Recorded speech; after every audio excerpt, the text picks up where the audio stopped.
Yeah.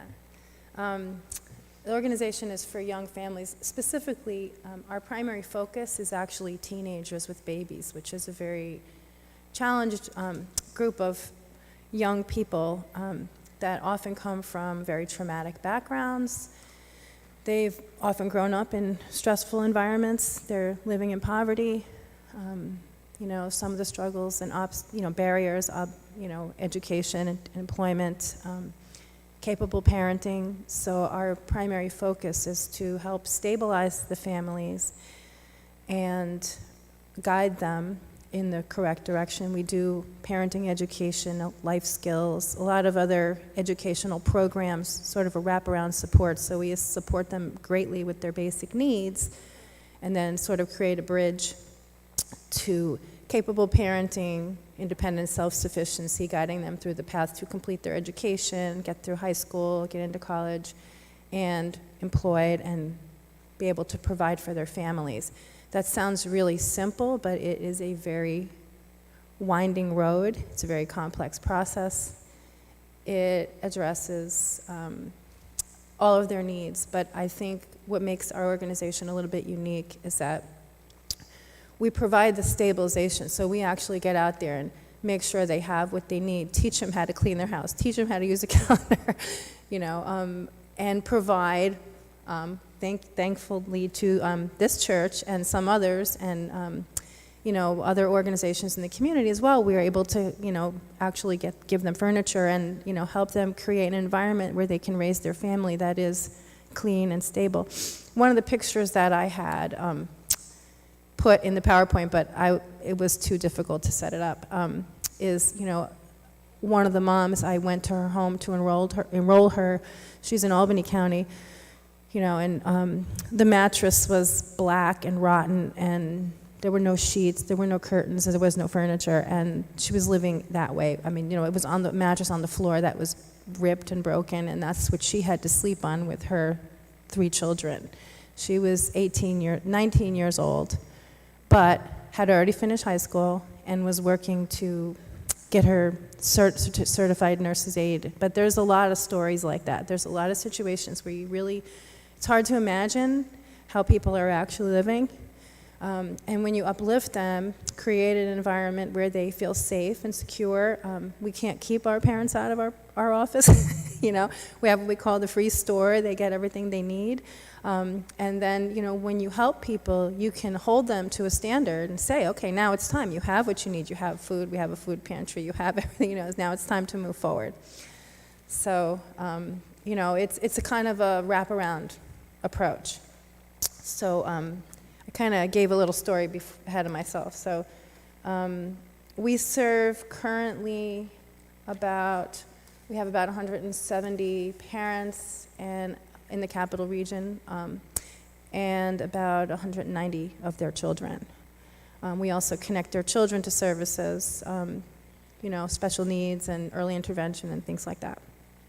So our mission statement is that the mission of Young Parents United is to invest in the future of families, promote positive change among adolescent parents through inspiration, empowerment, education support, and practical tools in order to break destructive cycles, increase parenting skills, education, job skills, thus enhancing self-sufficiency and greater success for teen and young parents and their children for generations to come. So the big thing is, we're impacting 2 generations, and those cycles sometimes do go on for many generations. So families are great. They really do love their children. Sometimes they don't know what they're doing. Sometimes we have to intervene and make sure the children are safe. So it's kind of a scale, weighing the scales.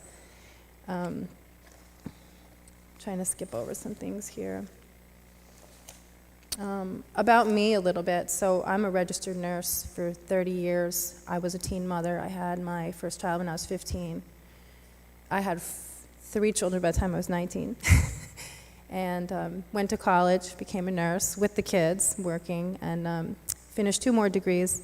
Got a degree in healthcare administration and worked on my master's in nonprofit management later in life to start this program. But I worked for about 30 years in critical care. My children are grown now. The youngest one is 34. The oldest one is 42, and they're married with families. They have professional careers. They're college educated. So, it's important to not judge adolescent parents. There's a large stigma associated with that population. And so I would ask all of you just to think for a minute, too. Do you know any, are you or anybody in your family or any friends or anybody you've known, there's more teen parents out there than we realize. And, I'm sure some of you, at least some of you, have known or had some impact. It impacts society in a lot of ways, both financially and, and socially. And it's important to help these families for that reason, to improve society and raise children that are happy and healthy. Let's see, I'm going to skip over some of this. What we do, so our programs include advocacy, resource coordination. We do tons of case management. I employ about 4 case managers. It's a growing organization, so we have 4 case managers, a family support worker, an administrative person, and we're hiring a education coordinator and an employment coordinator, because we do provide a work incentive program as well. We do a lot of mentoring, a lot of one-on-one educational planning. We literally walk them through the process, hoping to start our own educational, to get them through high school program with the state, career employment support, housing stability assistance. We're also working on a transitional housing project, which is in development. It's going to be another couple of years before it comes to fruition. Life skills, parenting skills training, peer-to-peer socialization and family activities. So another thing that's really important is teaching them the culture of family, because they're now in high school, they're trying to go to school, and they have a baby, or they're not in the same realm as a lot of the young people their age. So by creating a setting and an environment where they can socialize, come to classes, we help watch the children in the nursery while they do their classes, and it gives them the opportunity to explore the life and the environment that they're living in now. It really, really makes a difference just to have that safe place, the go-to place. Just a little bit about teenage pregnancy, and I'm going to keep track of my time. So as of 2017, 18.8 of every 1,000 births in the U.S. were born to teens between the ages of 15 and 19.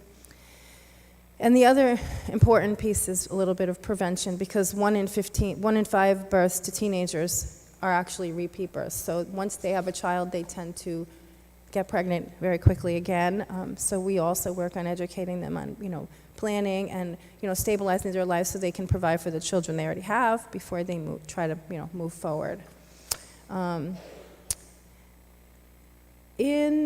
Nationally, just in 1 year in 2017, there was 194,377 births to teen parents. So if you add that up every year, there's a lot of children in our country. In New York State, that number is almost 8,000, 7,959. The capital region, 497, so that would be per year. So if you look at the years, I talked about the stigma already. Not that.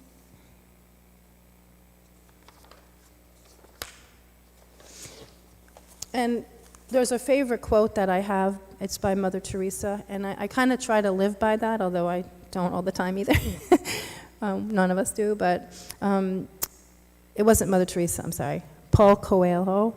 The world is changed by your example, but not by your opinion. And I think that's important in the realm of not judging people who start. We have all made mistakes in our lives. It may not have been having a child when we were in our teens, but you could be 90 and make a big mistake.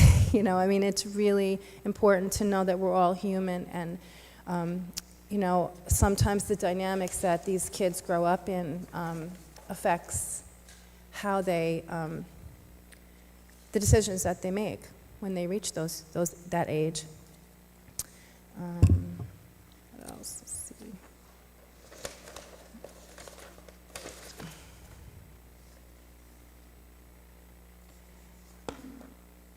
Children born to adolescents are more likely to have poor educational behavior and health outcomes throughout their lives compared with children born to older parents. Another just case in point for supporting them.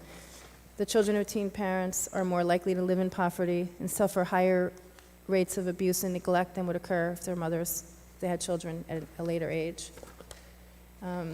So overall, it's just it's more effective to help them on the front end, both for themselves, their children, society, and also economically. There's also a lot of health risk factors for young mothers who are pregnant and parenting. There's a lot of mental health risks. They often have a history of child abuse. They have limited social networks. They live in chaotic, unstable home environments, low-income communities where they're not kind of exposed to other ways of looking at life. In addition, they are more likely to have significant levels of stress. Their brains aren't fully developed till they're 25, so they're still dealing with their adolescent issues on top of taking care of a child. Education-wise, about 50% of teen mothers by the age of 22 have received a high school diploma, whereas 90% of women who did not give birth in adolescence do. Teen fathers have a 25 to 30% lower probability of graduating high school than those who are not fathers. And this is the real kicker, this is really what we're focusing on, if we get them through high school. One of the barriers to getting through school is that they don't have transportation, they have a baby now, and they don't have childcare. So we're actually working on something. I'm hoping to be able to provide this alternative program where even the alternative ed programs require childcare and transportation. So we've managed to get quite a few through school. We've had a pretty good success rate with that, but it's complicated. So one of the things we're hoping to do is there's a thing through the state ed that a lot of is not really well known, and I don't want to say too much about it, but essentially it's a series of modules and a pretest to ensure they're at 9th grade level, and then they can, if they are, they can complete a series of modules, and then and they can work like independently in our office so that we can help them with the care of the children and in the nursery. And when they complete, then they're done with high school. So it wouldn't require the child care or the transportation if we were involved. So that's our hope, to get all of them through high school. Because only about 10% of mothers complete a 2 or 4 year college program. Only about 10% of teen mothers. We have a lot of fathers too. We work on getting the dads involved. They're very cute. Some of our parents have actually been the primary care provider. And they came to us not knowing what to do with the baby. And they did a really good job.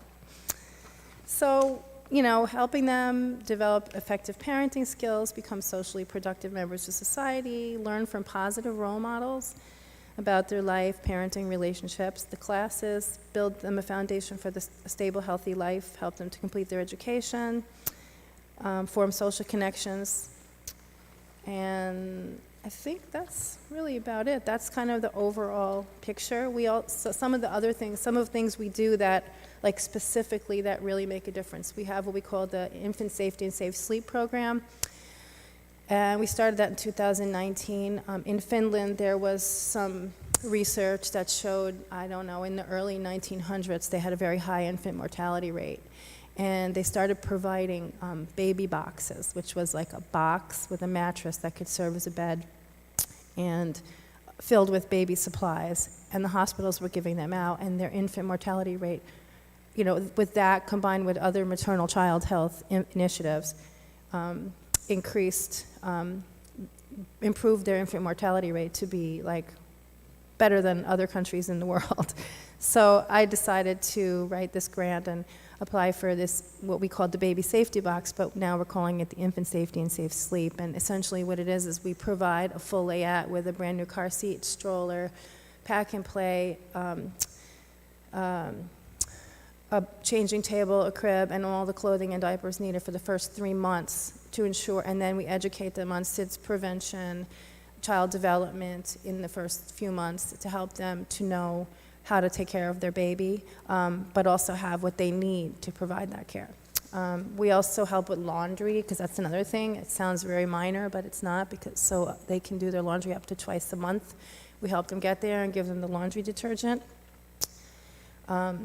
We work with the WIOA program and allow our clients to bring their children, but to do this work incentive so they can actually earn a stipend and an hourly rate to be able to do their job searches, work on their resumes, and gain job skills. And that's about it. There's a lot more, but it's a lot to cover in a short period of time. I appreciate you listening to me, and thank you for having us here. You're a lovely congregation, and if you have any questions, I do have some cards. I'd be happy to leave them on the table or share them or give them to Nancy. Thank you. Thank you.